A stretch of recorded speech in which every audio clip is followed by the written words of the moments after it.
We may have had Money in the Bank qualifiers, but Monday Night Raw did not qualify last night for us to watch on TV because, by God, did we not watch this show live. Welcome back. Shite. It was shite, but you know what? It was clips on YouTube. What we watched last night was SmackDown. SmackDown. 15th of May, 2003. Let me talk through some of those matches. You had John Cena versus the Wapid Wolverine. The Wapid Wolverine. Chris Benoit. Try to sound like Benoit without the teeth there. Didn't come across as good as I wanted to, but you had Brock Lesnar, you had McMahon, you had Hulk Hogan on Piper's Pit. A great FBI fucking package, man, where it just shows you them whacking a bunch of guys. Yep. Whacked. And if you want to hear us review that, that'll be on the channel soon. But sadly, this is sooner than that, and this is Raw. Yeah, no, 100%, man. It's getting to the point now where I want to watch. I don't give a shit about current wrestling. I would rather watch. Honestly, I would rather watch an episode for like 20 plus years ago. I'd rather watch a normal edition of Raw or SmackDown for 20 odd year ago than watch a WrestleMania live. Yep, and that's a problem. Can it be rectified? No, that is the short answer. But CM Punk kicks off tonight's show. Fiend. What? Is it great to be alive in Tulsa, Oklahoma? He does on this a Monday night. No, it's not, because it means you're watching Raw. Being alive on a Monday night's the worst thing ever. This is his. What do you want to talk about though? Every week. Yeah, it's the same shite. He talks about how he now wants to become a champion. Oh, that's good. You've been back 18 months, and now he's finally talking about the world title. Yeah. He remembers that there's actually world championships to be won. Imagine that, eh? The most important prize in wrestling, and this guy's just decided that now he's actually got a bit of interest in holding a belt. Talks about Cena and The Rock. I mean, I feel like we got this straight after after Elimination Chamber. He calls The Rock a bald fraud, and it's like he said that 3 months ago. Three and a bit months ago he said that. Don't really understand it for the life of me why he needs to repeat it. And again, I think it just shows how disjointed the wrestling is. It's like there's nothing interesting about the current guys, so he has to bring up The Rock. Now, obviously, Cena's the champ, so you can mention Cena all he wants. Calls Cena a bitch and said he's got his number, but I think Big John had your number. Cena was always number one, wasn't he, Punk? I mean, you were a good number two for a while, but that's all you ever were. If he had his number, then why didn't he main event Manias over Cena? Exactly. Because he didn't have his fucking number, but he says he's going to win Money in the Bank, and he's going to be champion because he needs that itch scratched or whatever. Out comes Sami Zayn and Jey Uso. I'm not even going to talk about what they said. I'm going to talk about what they did. And we've got Sami Zayn, alright? You've seen the gif on the channel. Dancing like a fanny. Yeah. What is this? No, seriously. What is this, man? You know, and have we had, goofy dances before? Like, some people would call the spinner-rooney goofy, man. I love the spinner. The spinner-rooney's iconic. What is this for Sami Zayn? Imagine you've said to somebody. Imagine you've said to somebody, I watch wrestling. They're like, well, that's gay, and you're like, no, let's watch Raw. No, give it a chance. It's not gay, I promise you. It's masculine, and then they put this on and they see him fucking doing that. It looked like some dance you'd see your animated character do when they win a game of Fortnite. And I've never even played Fortnite, but unfortunately, I've seen some of the animations, and that's what I wouldn't be surprised if Sami Zayn gets a skin and you see him on Fortnite. Although, who the fuck would want to play as Sami Zayn? Yeah, honestly, it's just crap. Oh, I've got your back. Will you scratch mine? I'll scratch yours. Wah, wah, wah. They all shake hands. Crap, man. What is there to say apart from this is garbage and CM? You know what? See CM Punk, can't fault the guy. See he has the promo or the mic in his hand and he cuts a promo. It's never bad, really. He knows his way around a mic. Problem is he's surrounded by shite and his heart doesn't feel in it. Yeah, and I mean it doesn't matter how good. I think in wrestling, man, you're only as good as your dance partners, right? We can sit here and talk about how good Austin is, right? And he was fucking great, but it helped that Austin had all other greats around him. Yep. See if Austin was feuding with people that were constantly shite and like 100 levels below him, Austin's run would just not have been that good. No, absolutely. And I think the problem is with Punk is there's no one on Raw that can go toe to toe. Oh, I mean, you could argue the WWE, but it's like we've seen Cena. He's been nerfed in the feud with Rhodes. Couldn't let him go off the leash. I think if we got Punk and Cena, they would let them go off the leash because they can both handle it. That's what we should get, but, whatever. Wrestling shit, I couldn't care less. Right, Roxanne Perez runs into Liv Morgan Raquel. I'll help you tonight. Liv's like, that's not going to happen. Liv then tells Io to watch me because I'm going to win. Io Sky feels like a background character, man. She's the world champ. Yeah, what has she done since Mania? Nothing. Stephanie Fakir cuts a promo. Wrestling is not just a career or passion for me. When I was 10 years old in Chile, I was a jobber. When I'm 29 years old and 25, I'm still a jobber. But tonight, the Dark Angel arrived on Raw. Yeah, I'm going to dominate. See? Crap. Dominate she does. She defeats Liv Morgan and Ivy Nile. What about the match? Ivy Nile takes the pin. Fuck, didn't see that coming. Ivy Nile's the one that lost? No way. No way. Ivy Nile, right? Fakir wins, man. Can't be possible. Wasn't the worst women's match you'll ever see, but it wasn't that good, pal. Right. Paul Heyman walks up to AJ Styles backstage. Just a bit crap, man. And AJ Styles feels dead. And at what point do we say, Paul Heyman, fuck off? I think you should have said that a long time ago. You know what? I see when Paul Heyman's on it. Like, see the prime of Paul Heyman. Not many people can touch the guy. Paul Heyman, I love Paul Heyman in his prime, but let's be honest, he has been repeating the same rhetoric. Yeah, honestly, man, I would say pretty much ever since Brock Lesnar defeated the Streak, I've not really had much interest in anything Paul Heyman's had to say. Yeah, because absolutely. For a year or a couple of years after that, all he said was, "My client's the one in 21-1," and that was just overdone. And then look at the bloodline stuff. It's like the overacting into it. Heyman never overacted when he was with Paul, when he was with Brock Lesnar. No. But for some reason with Roman Reigns in the bloodline, he'd sit there, he'd touch his face. Pure cowering, you know what I mean? Like, Roman Reigns would be eating his fucking steak and there wouldn't be as much seasoning as Roman Reigns likes, and you just see Paul Heyman like pure sweating. Oh, my tribal chief's not liking his dinner. Oh shit. Like his life's on the line. It's like, what a pathetic bastard. Like, it was just it's the overacting, man, is killed Paul Heyman's career. And also the pure lies about Roman Reigns being the best. No one believes it. AJ Styles says, I'll push back though, and I'm winning it for me, not for you, because obviously he's in the qualifier match later. Sheamus is in backstage. He gives props to the Alpha Academy. He says he's looking forward to Natalya and Maxine Dupree becoming a tag team. Are you looking forward to that? No, I couldn't give a shit. Right. He then points out that Rusev's career outside of WWE lasted as long as Rusev Day. Oh, sick burn. Right, what about his career since he's returned then, Sheamus? You big ginger twat. What's worse? What Rusev did in AEW or what Rusev did since he came back? I know he had video games out in the ring, right, and that's pretty unforgivable, but he did become a champion, did he not? I think he did. I mean, listen, I'm not going to sit here and pretend that Rusev's AEW run was great, but his return has been diabolical. No one can be interested about this. What, Rusev beating up Akira Tozawa and cutting the same 2-minute promos. I mean, Rusev has been back probably a couple of months now, and he's done absolutely nothing. Yeah, no. The square root of nothing. It's fucking crazy. Rusev then cuts the promo. Sheamus, my old friend, you looked disappointed in me last week, but the neck of sand, your ginger ninja, I'm going to kill you. I'm going to wrap your fucking neck, man. Yeah, but like, just look at when people debut it back, and look at when Brock Lesnar debuted it. See, 2 months down the line, he was halfway to becoming a world champion. Yep, Rusev's halfway to getting. I mean, honestly, let's say Rusev signed like a 2-month deal, he'd be getting released. But of course, his deal's long, so he's not getting released. No, but it's like it's so boring. Everything's dragged out. Triple H thinks that see if I bring Rusev back, see in his first 6 months, see if he beats up a couple of jobbers and has a feud with Sheamus, that's good progress. You're like, how can you give us so little in such a long space of time? Yeah. It's fucking mental. See, back in the day, people had good world title reigns in 2-3 months.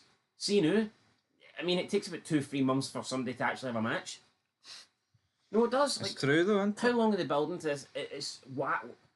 Everything is dragged out to next week, man. What? Rusev's 40. Sheamus is like 47. What's the need to see that? Again, I go back to Brock Lesnar. Look at how much he achieved in, like, how long's Rusev been back? the night after Mania, so we're looking. 2 months. Yeah, about 6 weeks, but obviously April to June it is about 2 months. You know what I mean? So. Well, even if it's 6 weeks, look at what Brock Lesnar achieved 6 weeks into his debut. What's Rusev done 6 weeks into his return? Let's move on. Let's fucking fly through this, man. Honestly, sorry guys, I haven't the interest in Raw. Didn't watch it live. I have lunch to get to, so fucking better than this shit. Right, Judgment Day versus the War Raiders. The Judgment Day win. Oh, Roxanne Perez comes out and distracts Big Fat Ivor. Fuck yeah. But the big thing for me is Carlito's not here. Carlito's done. Now, we've seen people wearing Carlito t-shirts and people wearing Carlito on their boots and shit like this, but at the end of the day, that's no bringing Carlito back. See, instead of, we're showing solidarity, why don't they fucking go to Big Nose Triple H and say, here, why are you releasing Carlito? Why not actually stand up for the guy? See wearing a Carlito shirt, you think that you're being, that's groundbreaking. I'm revelating here against authority. You ain't doing shit at the end. Yeah, it's the same. It's the same with Sami Zayn and Punk wearing red, black, and green on their tights at Saturday night's main event. Oh, we're showing solidarity with Palestine. No, you're just wearing colours that are on their flag. That's it. Like, I mean, seriously, that is it. Nothing more, nothing less. Yeah. Becky Lynch. Anyway, did I not say that I reckon Carlito? I could be wrong. I say that I think Carlito and R-Truth will just disappear. I think you're bang on the money. Now, there was chance for R-Truth throughout the night, like bring back R-Truth, and I think they were censoring them during the show. Yeah, because we did hear the audio just like cut out at random times. Because when it was censoring it, I don't know what they would be chanting in terms of like swearing. This show's shit. Well, they could be doing that. Becky Lynch promo. Oh, Lyra's like, Becky, I hate you, Becky. It's the same shit every week. It's just the two women come out and they stand in the ring and they cut a promo. And you just... There's nothing interesting. There's nothing exciting. There's nothing innovative or creative that they can get people that are in a feud to interact with each other from week to week. The only thing they've got is, we're going to stand in the middle of the ring. You're going to grab a mic. You're going to grab a mic. You say something personal. Then I'll say something personal. Then you say something. Then I say something. Then it's my turn to say something. Then it's your... It's just... See when feuds were actually feuds, right? There would be no real way to have people stand in the ring cutting a promo, because you were supposed to believe that if they were in the ring, they'd put their hands on each other. Yeah. Like, we watched the SmackDown Go Home show before Judgment Day, and then the week before that, you've had Brock and Big Show interact, but they've not been standing in a ring face to face with a microphone. If they both get in the same ring, there's no need for a microphone, because there's going to be suplexes, there's going to be punches, there's going to be choke slams, there's going to be F5s. Blood. You know, but they find ways to have the Big Show and Brock Lesnar interact without just sending them out for a fucking promo. But seeing wrestling, we'll just have this is your scheduled promo between Becky Lynch and Lyra. How shite's that? I know nothing's organic. Everything's just artificial. Shite. I just don't get it. Right, and like he said, they just... Like, see DDP and Undertaker, see when DDP stalking his wife, man, are we going to get 4 weeks of DDP and Taker standing in the ring? Cutting a promo? No, because if Taker and DDP were standing in the same ring, Taker would kill him. It's beyond that, and this should be beyond that, because there's been constant attacks, but who cares? Like you said, 6 weeks of the same shit. Go check out any other review and skip to the Lyra and Becky part. Kathy Kelly backstage with Fakir doesn't get to say anything because Rhea Ripley turns up with a bra on, and people have been bashing Rhea Ripley, right? Saying, why doesn't she wear colours of the LGBTQ flag during Pride Month? Thoughts? Why the fuck should she? I know. No, it's not a lot of people, but I mean, I've seen like at least about 10, 15 accounts on Twitter kind of bashing her. It's like, well, she's not. They're fucking, fuck them. Honestly, man, why should she? I mean, listen, I'm not saying she's not doing it. It's not like she's not a big supporter of that shit. I mean, of course she is, but I mean, at the end of the day, maybe WWE don't want that. Maybe they don't want people wearing rainbows. Maybe TKO don't want that. I just don't get it, because they were saying, basically, if she's willing to change it up from black and purple to bright red, why can't she like wear like other bright colours? It's like, well, I don't know. If Undertaker during his American Badass Day, I'm pretty sure he went through a period where he was wearing a red bandana. He was also wearing like khaki pants at one point. So I mean, which were brutal. I don't know why I wore them. So I mean, if Taker went from wearing a black bandana to a red bandana, well, why does he not come out wearing a rainbow one the next week? I mean, that's fucking retarded. So because Rhea Ripley decided she wanted to wear red, all of a sudden she has to wear a rainbow. I mean, I'm no understanding that or buying that. I'm no understanding it, What brother. was that all about? I don't know. I thought there was a big masked man at the gun there, trying to murder us for talking about Raw. Move on. Third match. People freaking out, by the way, because fucking look what Rhea Ripley was wearing. Who gives a fucking shit? They mustn't have come through the intercom at the front gate there. Huh? No. You know what I mean? Like, who fucking cares? Oh, Rhea Ripley, she wasn't wearing much on her fucking upper body. Big deal. Big fucking deal. Yeah, right. Jey Uso, Sami Zayn versus Braun Baker. It's just mental that people are freaking out over her wearing a different colour of clothing. Yeah. No, right. Sami Zayn Uso against Breaker and Reed. Seen this a million times. Jey Uso stuck between two feuds. It's shite. Not one of them's interesting. Yep. So essentially, he does a dive onto Sami and the other two. Rollins comes out, curb stomp, out comes Punk with a chair. No, but hold on. Boom. But look at the Cena and Cody build up to Mania. Look at the Rhea Ripley Io Sky. It was the same fucking shit every week. No. Well, we're both going to go to the ring and we're going to cut a promo and we're going to stare at each other and we're going to say words. Really? Yeah. Sticks and stones may break my bones, but words should never hurt me. Thank you, Sean, for that correspondence. Anyway, we cut to the Judgment Day clubhouse. Liv and Balor a wee bit into it. Balor's like, oh, but Roxanne can win Money in the Bank. Liv, and then we can fucking win a fucking world fucking women's fucking title back. Released there, brother. No, but like, I mean, back to the whole, is there nothing that they can do? Is there nothing creative? I mean, it seems, why do they just, I don't know, man, just both standing in the middle of the ring, cutting promos, exact same promos every single fucking week. I don't know. What happened to just having a run-in during a match or something like that? Or, you know, something like, I mean... Right, Karrion up against Raquel Rodriguez next. I don't understand this. Karrion has went from being a fucking absolute jobber who just stood backstage to getting some form of a push. I think she's more prominent than the world champ. I think she's won more matches in the past few weeks than she has in probably an entire WWE career. I think that's a safe bet. I don't really Flavor of the month, I guess. I just don't really understand Unless she's sleeping with Triple H, I don't know. Triple H gets around, and so does his nose. Everywhere he turns like he goes 200 miles. Anyway, she wins, right? You've got Io Sky out there. Who cares, man? Honestly, Liv Morgan has like a nasty cut on her head. I think it was from the match earlier, where she hit the steps, but I could be wrong. Is Billy Ray going to come out and say it's too much?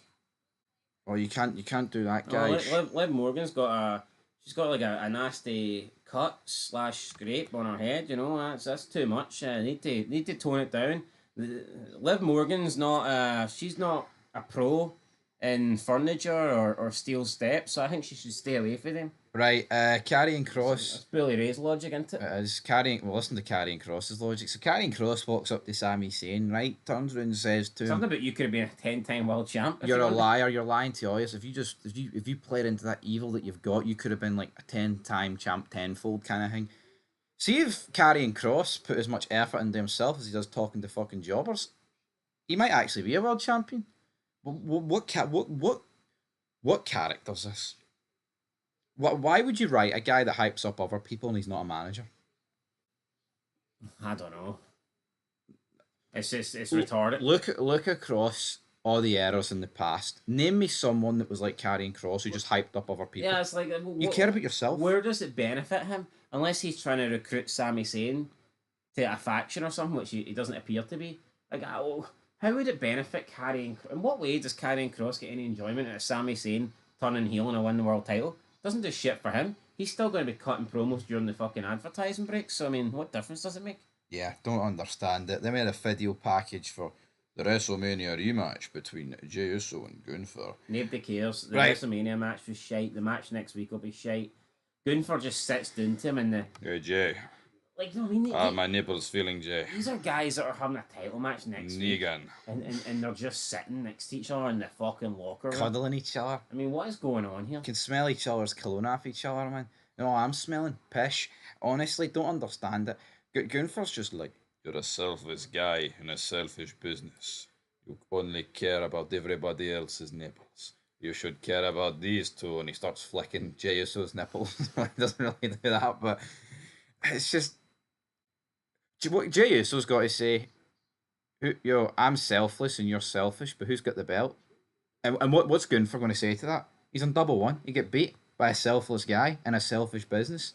So we'll move on because nobody cares. But I just want to quickly bring something up. Since WrestleMania, Io Sky has had 4 matches: 3 on Raw, 1 on NXT. Has not defended the title, and every match has went over 10 minutes. It's like, why hasn't she defended the title? And why the fuck the non-title matches have to be?